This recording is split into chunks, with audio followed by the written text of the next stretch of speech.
Hello there and welcome back. I am Omega M, and today we have Steel versus War Machine.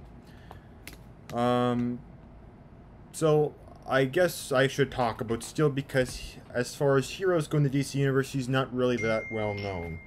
I apologize for that. That is my phone. So Steel is a DC hero whose name is John Henry Irons. He is a Bruce Wayne kind of character, genius billionaire, and he's a philanthropist. So the reason he decided to become a superhero is because of Superman. As you can notice, or if you did notice, his symbol is the House of L, of course, like Superman. So that's all I'll say because I just want to get straight into this. So intelligence. He's created his own suit, his own armor. And he's created some of the most complex things in the DC universe. And I'm pretty sure he knows how to use, I think he knows how to operate, alien technology and really well. Much better than most, I would say. So, I'd obviously give him the intelligence edge. For tactics and fighting ability, I'll give that to War Machine because he's actually spent time in the army. Which does give you some tactical training as well as fighting. Or, martial arts training as well. Strength. This one's hard because, from what I've read, Steel is a 90-ton character, which puts him at the very top of DC for, Earthbound characters. But War Machine's around an 85 to 100-ton character, so he's either around the same strength level or he's slightly stronger.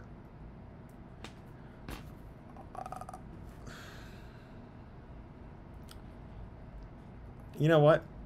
I'm gonna have to give an edge to War Machine. I would say, to me, I would probably give it to War Machine because more likely than not, War Machine's probably around 90 to 100 tons, in between there. Most likely with his suit. It's from anywhere to 85 to 100, but more likely it's slightly greater than that. Speed.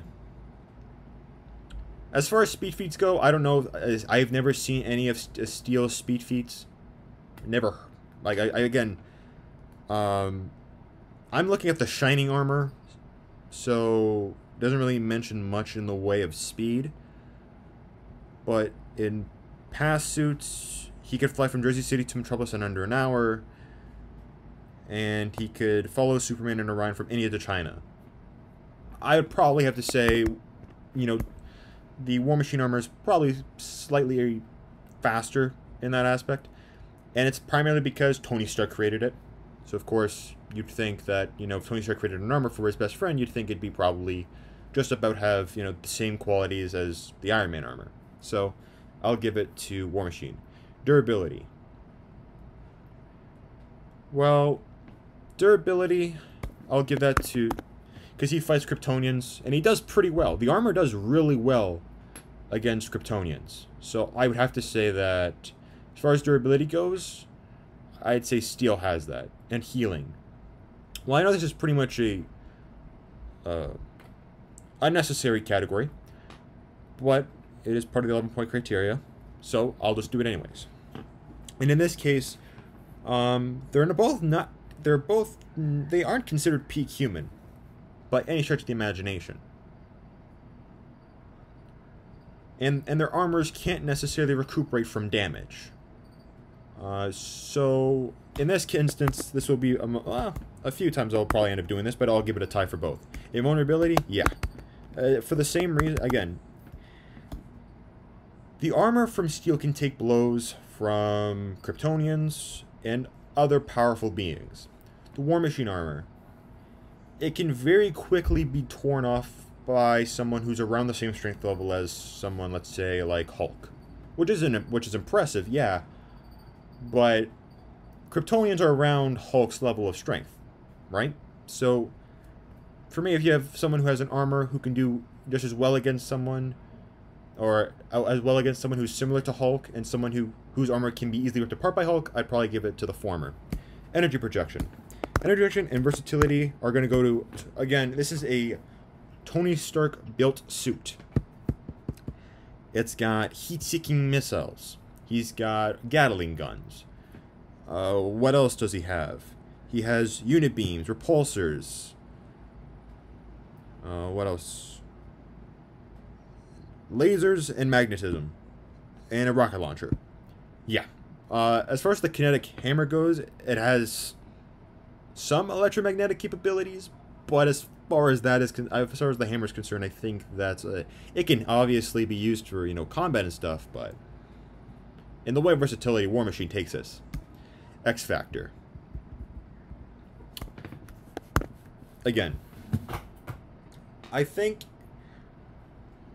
in this fight, here's how I simply see it. War Machine or James Rhodes, for the I don't know how long. Again, if you guys don't know, I don't read comics, so I don't really know how long he had the whole shell shock thing for. But he was really hesitant to suit up, and as soon as he took damage, he pretty much like just escaped. He had to get out of the suit. If we were to consider that in this fight, this goes to Steel. And even if we don't consider that, and let's just say he's past it, really, what can the War Machine armor do that Kryptonians can't? Aside from, of course, in terms of damage capabilities. That's all I'm referring to.